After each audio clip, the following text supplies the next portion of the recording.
Have you wondered why people of African descent are found in various regions of the world today? In Latin America, the United States of America, the Caribbean, Indian Ocean islands, the Middle East, and even India? Apart from the voluntary human migration who went out of Africa, continent of origins 100,000 years ago, to populate the rest of the globe, the answer takes us back to a painful period whose consequences are still being weighed on the image many have of Africans and their descendants in the world. Slavery is a universal institution. In other words, it has existed in a variety of forms in many cultures and many societies.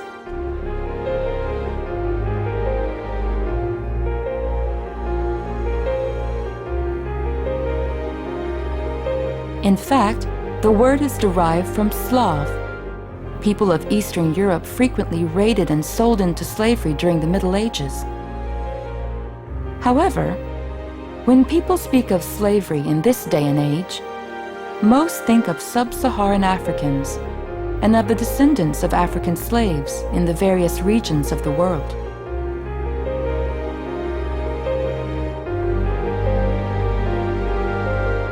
We shall try, focusing mainly on transatlantic slave trade, to reconstitute a history of the slave trade and slavery, drawing on the experience and rationale of period characters.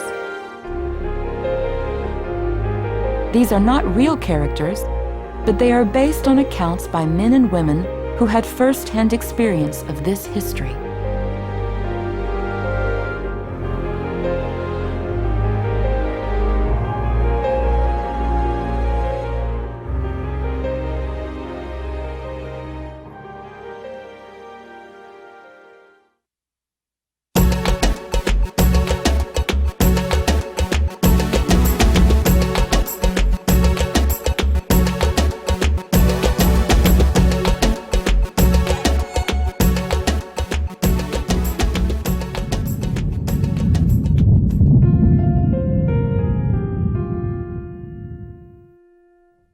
Mr. Brooks is a major slave trader from Liverpool. He is going to tell us why he became involved in buying and selling human beings.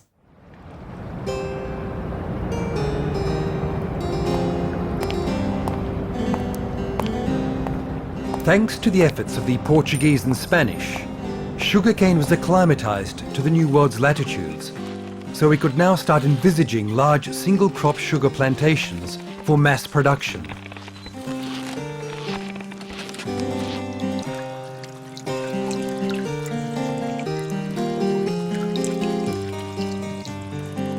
The great European families were passionate about sugar, but the high price prevented those on lower incomes to buy it. So we had to reduce production costs as much as possible. In the New World, we had the right land and climate for the mass production of sugar cane, but it was a crop that required a large labor force. The Amerindians had been almost entirely decimated by diseases brought by the first European settlers and the great cruelty of the conquistadors. The few survivors were, in theory, protected by the church. The settlers could not therefore exploit them in the most profitable way for their trade.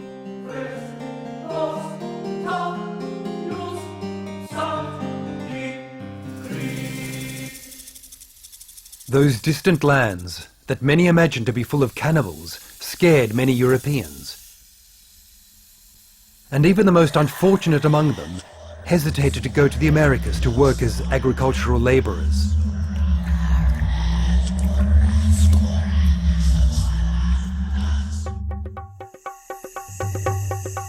So, we decided to turn to the Dark Continent.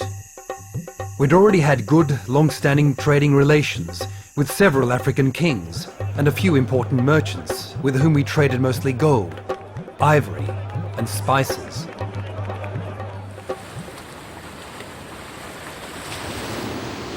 Gradually, with their permission, we built a handful of forts at strategic points all along the Atlantic coast to protect our traders and merchandise and the crews of our ships. The forts were even more useful for the development of the slave trade.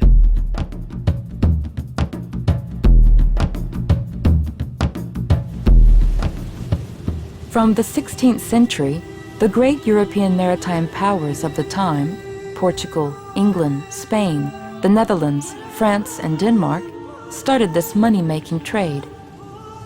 The ships left European ports laden with firearms, precious fabrics, spirits, and other luxury products. The goods were then exchanged on the African coast for men and women who had been made captives. They were then sold in the New World and forced violently into slavery. Then these boats stocked up in the Caribbean and along the Atlantic coast of North America before returning to Europe, loaded with sugar, coffee, cotton, cocoa, precious metals, etc. Other boats still practiced this trade by connecting Africa to the Americas, Brazil in particular. Merchants, traders, bankers, insurers, and shipowners made vast profits. This same economic model that was used from the early 6th century until the early 20th century was at the heart of the slave trade in the Arab Muslim world. For several centuries, the African continent was to be stripped of its vital forces for the benefit of other societies that built their economic prosperity and development on the violent deportation and forced labor of dozens of millions of sons and daughters of Africa.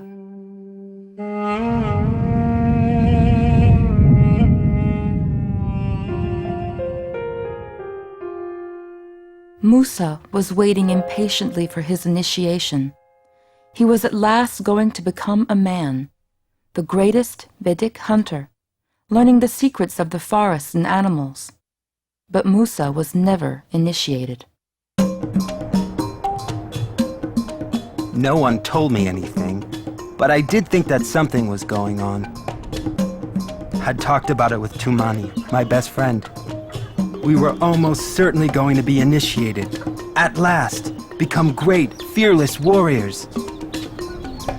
Everyone was busy in the village. The preparations even outdid those for the last harvest festival. Only, my father seemed worried. He'd been told that the manhunters had been spotted near our village. At daybreak, I was woken by a great hullabaloo, panic, shouting, and gunshots everywhere. Our village was under attack. Our warriors and their spears were powerless against those men carrying firearms. Even Siddiqui, the strongest warrior of all, was captured like a wild animal. I was attached to Tumani by a solid forked branch fastened at the neck, and our hands and feet were roped together. A horse had trodden on poor Tumani's foot during the struggle. He was limping. We're exhausted now. We've been walking for several moons. The women and children seem exhausted. Our coffle got longer at each stop as new captives, press-ganged by manhunters, joined us. After walking for miles and miles, I saw, in the distance, the outlines of a huge city that seemed to dominate the entire desert. It must have been Jenne. My father had often spoken to me about it. It's a disreputable city, he'd told me. A city where human beings are sold. Two men came into the yard where we were being held. They came into the pen which we were all herded. They pointed me out along with another 10 people, but not Tumani. Musa will be taken across the desert and sold on to an Arab merchant. He will then be castrated to fetch a higher price as a eunuch. But Musa will not survive the operation. In the Arab Muslim world, slaves were traded over desert routes as well as sea routes across the Red Sea, the Indian Ocean, and the Mediterranean Sea. 3 sea routes were used by the Europeans trading in slaves: the Indian Ocean route, the Mediterranean Sea, and on a massive scale, the Atlantic Ocean route.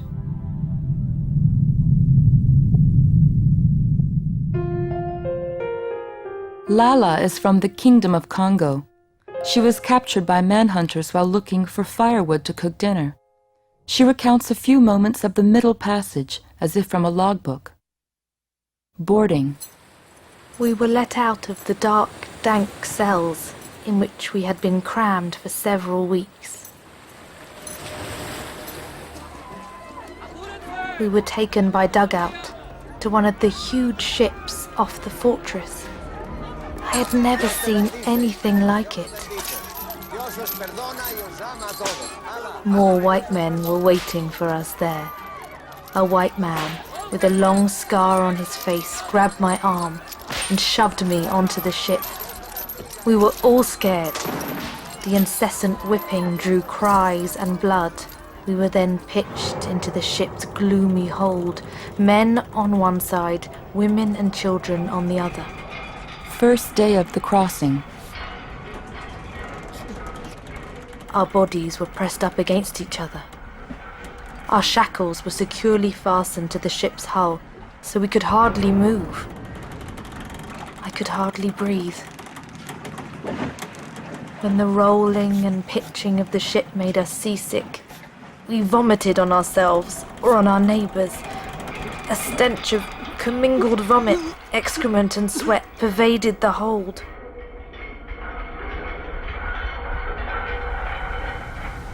Second day of the crossing.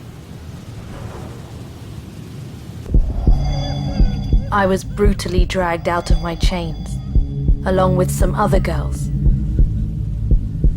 Once on deck, 3 white men threw buckets of seawater into our faces. Then I was rubbed down with a dirty cloth and pushed into the cabin of a man who seemed to be the leader. The other girls were handed over to the mercy of the crew. Fourth day. The ship stopped moving forward. We rode at anchor for several days and departed again only when some other captives were loaded onto the ship just as we had been. 10th day. Pemba, the girl shackled on my left, had stopped moving. We understood each other a bit, for although we spoke different languages, they were quite similar. I called to her, but she didn't answer. The white man with the scar untied her and dragged her body away to dump it in the ocean. Owing to the insanitary conditions aboard the ships, frequent outbreaks of major epidemics made the crossing even more fraught for the African captives. 17th day of the crossing. Sometimes they took us on deck to make us dance under the whip. On that day, they made us line up carefully and forced us to watch a terrible scene. A man who had tried to jump overboard was whipped savagely in front of everyone. His unbearable screams made us pluck up our courage again. That triggered the revolt. They had firearms and swords. We had only our hands and the chains that bound them together. About 60 out of 410 Africans, mostly women and children, perished. We had won, but we didn't know how to steer the huge ship. We couldn't go back home. We drifted for more than 15 days, waiting for the water and food rations to run out, secretly hoping for Africa to appear on the horizon. But Africa never came into sight, nor did any other landmass. To die, but to die free. That's what we had won. Lala's and her companions' forced crossing lasted for only 17 days because of their successful revolt. But slave ships could take 6 weeks to 2 months to cross from the African coast to the other side of the Atlantic, depending on the point of departure, the point of arrival, and weather conditions. Some 20% to 30% of these people, regarded as chattels, died during the journey. The Trans-Saharan death rates during the forced exodus were quite comparable. The slave caravans covered hundreds of miles under a blazing sun with poor food and very little water. The fate of those victims was therefore no more enviable than that of the people who took the Atlantic or Indian Ocean routes.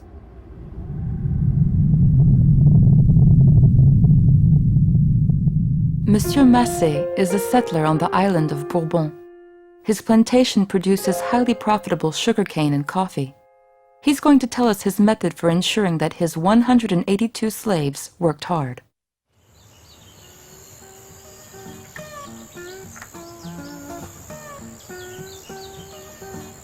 Whether we were producing coffee, sugarcane, or any other kind of foodstuffs, the fortune of our colonies relied on a simple formula: slave labor. On my plantation, I tried to conquer the natural laziness of Negroes by the proper use of sufficiently vigorous methods. That is to justify this exploitation that the concept of racial hierarchy will be used. The supposed inferiority of Africans will be used to give good reason for their enslavement and the use of daily physical and emotional terror to keep them in this state and break their resistance.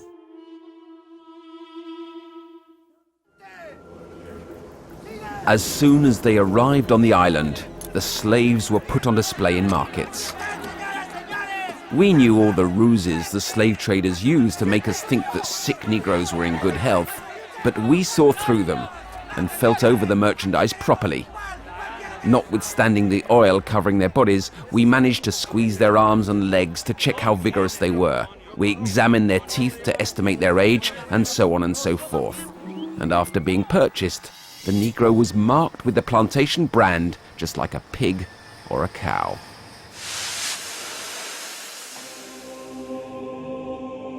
We made Christians out of them. They had to forget their far-off savannah, their former life as free women or free men, their culture, their language, and their barbaric customs. Some people said that Negroes couldn't feel pain and that their screams when being flogged were just play acting. I myself did not believe that, but it did seem to be in the natural order of things that this race, so physically hardy and yet so feeble-minded, should be under our control, like animals. The legal status of slaves, as defined by texts such as the Code Noir, Código Negro, and the Barbados Slave Code, for instance, treated them as movable goods, chattels over which the master had full control, able even if he considered the punishment suitable to put them to death. This text was far too liberal, and on our plantations we had to be much firmer. So, I used to insist that when there was a punishment on my plantation, the other slaves had to watch, so that although only one of them felt the crack of the whip on his skin, they all felt psychologically the terror of the master and the terrible consequences of his rage. Punishments: 20 lashes, branding with the fleur-de-lis, hamstringing, being hung by the ribs, flogging to death. All this made me, in their eyes, the most monstrous and redoubtable of men.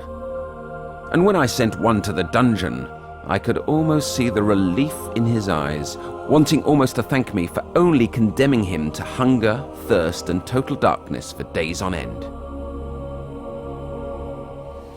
And it was because of the terror I inspired in my slaves that my plantation was a model of its kind, and my profits among the highest on the island.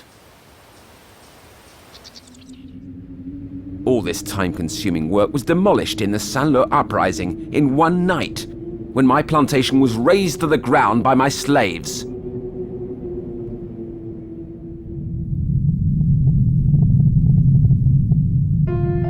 Juan was born into slavery in Cuba. His mother was sold. He saw his father, who had made several escape attempts, hanged. He's going to tell us how his long work days were organized.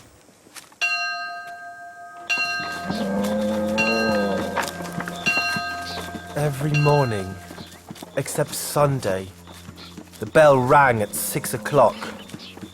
A long walk to the field was ahead of us. That was how my day started, like that of most of the slaves on the plantation.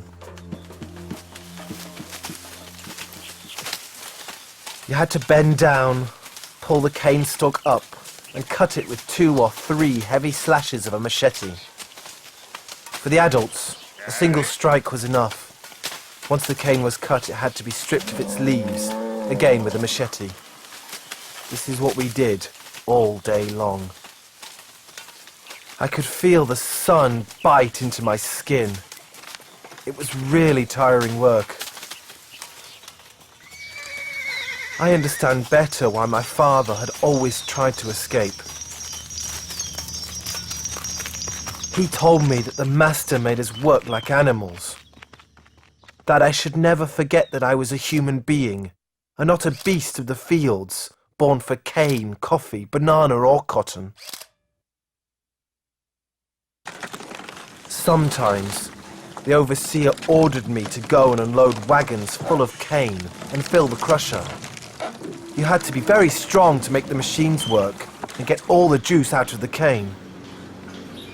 The men kept coming up to the machine to empty the cane the very last drop. Then we had to start again, over and over, and never leave a drop. Before nightfall, we would leave the fields and be assigned to other chores, often for the master's residence. Sometimes, when it was not harvest time, the master hired me out to Mr. Garcia to go and work in his mines. I met other slaves there. They didn't speak a word of Spanish, but knew a great deal about working in the mines. I went back to my hut at night to quickly gulp down a small ration of sifted corn and a bit of bacon before collapsing onto my straw bedding.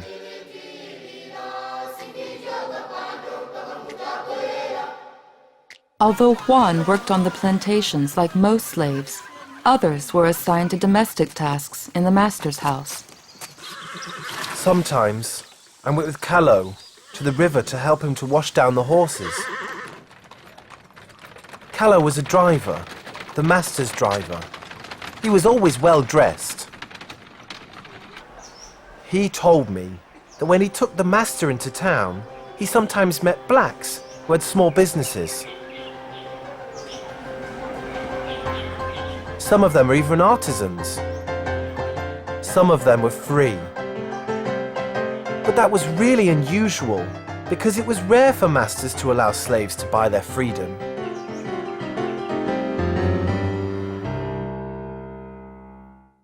One Sunday evening, the master came across me looking at a book that Callo had brought back for me from town. The master, who is usually kind to me, flew into a rage and grabbed the book out of my hand. "Those things are not meant for slaves," he kept saying. Slaves have often been thought of as just cane cutters. In fact, slaves occupied different functions that were useful for the slave society that exploited them. For example, in the construction of buildings, roads, port facilities, ships, or in the military, etc. In the case of the slave trade in the Arab-Muslim world, slaves sometimes occupied very important functions.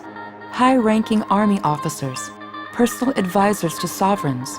Some of them even occupied important command posts. Whether in the transatlantic slave trade or the slave trade in the Arab-Muslim world, the men and women reduced to slavery brought with them valuable knowledge and skills, such as the mastery of various techniques in agriculture, construction, river navigation, mining, and ironworking. In this way, they helped to export the skills and technology developed by African societies to the countries that exploited them.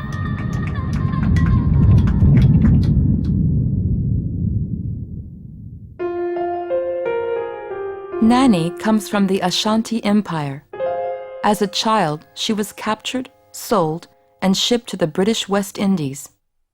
Her only thought since she arrived on the island has been to run away, to the Blue Mountains, synonymous with marooning and with freedom. We had decided some months ago to run away from the plantation. The opportunity arose when an overseer began to whip a pregnant woman. My brother flew at him and felled him with a punch. Other slaves decided to set themselves free and run away with us. While running away, our group had to split up in order to confuse our pursuers.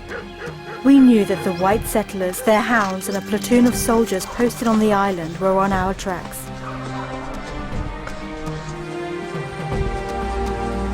We found refuge in a vantage point in the mountains, from which we could see our enemies advancing and could thus forestall their attacks.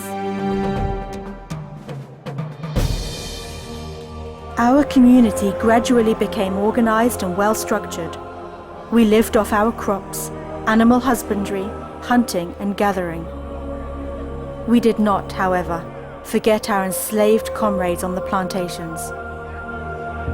We sometimes gave them poison to get rid of an authoritarian or even sadistic overseer or master. But we raided the planters regularly, burning their crops and fields and stealing their livestock.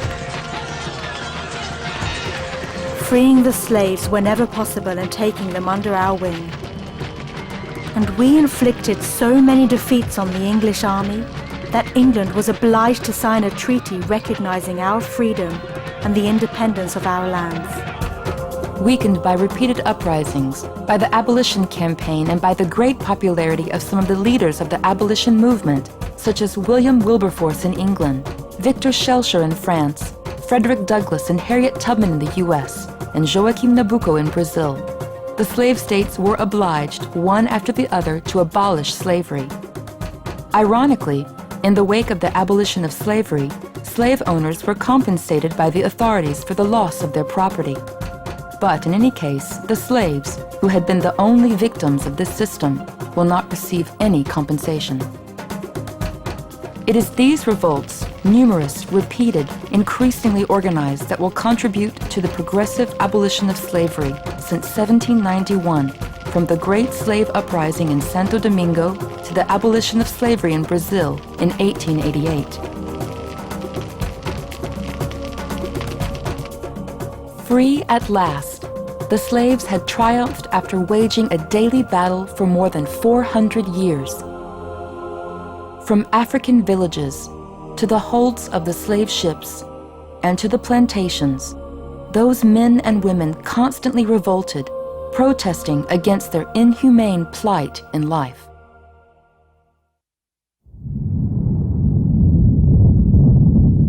The story of these men and women is the story of the emergence of multicultural societies that have been shaped by the intermingling of the descendants of Amerindians, Africans, Europeans, and Asians. It is the story of the music that moves us and that we listen to every day. Blues, salsa, samba, mayola, hip-hop, reggaeton. It is the story of Brazilian candomblé, religious syncretism, orishas, the Ganawa spiritual knowledge, forms of body movement between dance and combat like capoeira, the essence of tango. These men, women, and their descendants managed to transcend the unprecedented oppression, to leave humanity as a whole a heritage of immense wealth in the field of the arts, knowledge and thought, politics, spirituality, and ethics. Écrire, c'est magique.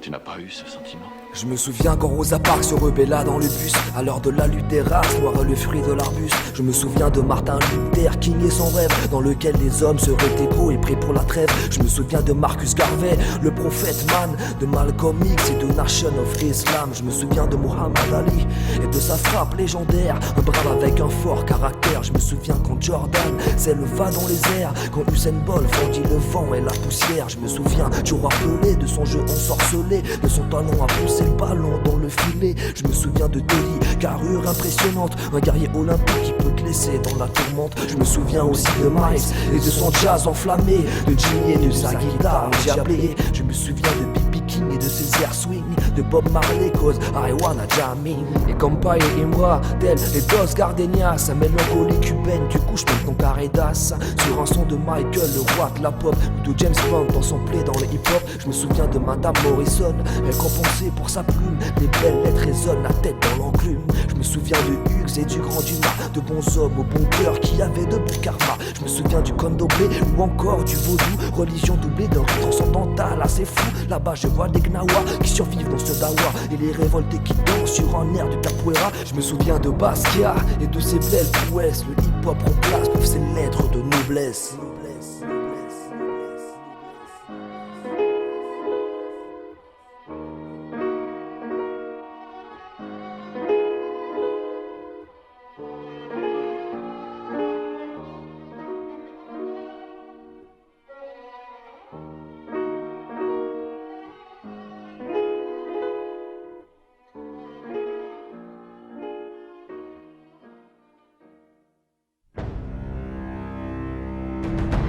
Those slaves have triumphed after being long oppressed.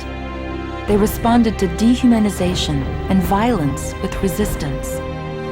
Physical resistance, countless uprisings, and then Haiti, the first republic to apply the universality of human rights. Daily resistance by 1,000 tricks to undermine the slave system. And most of all, cultural resistance through dance and music, religion and language. They have thus shown that inhumanity and barbarism were not the hallmarks of those enslaved through violence, but of their oppressors. The slave trade and slavery are now things of the past, but they have left in their wake a tenacious poison that plagues our societies today: racism.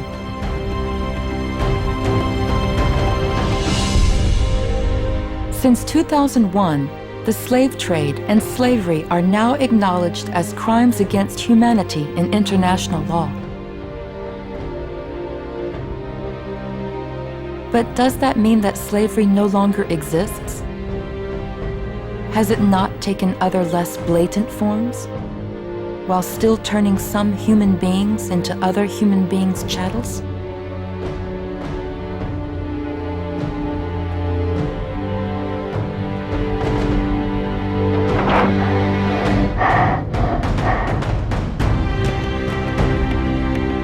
Action to combat new forms of slavery, racism, and racial discrimination has not ended. It is taken every day in major international organizations such as UNESCO and even in the schoolyard. One thing is certain: we can all play a role individually and thus help make the world a fairer place.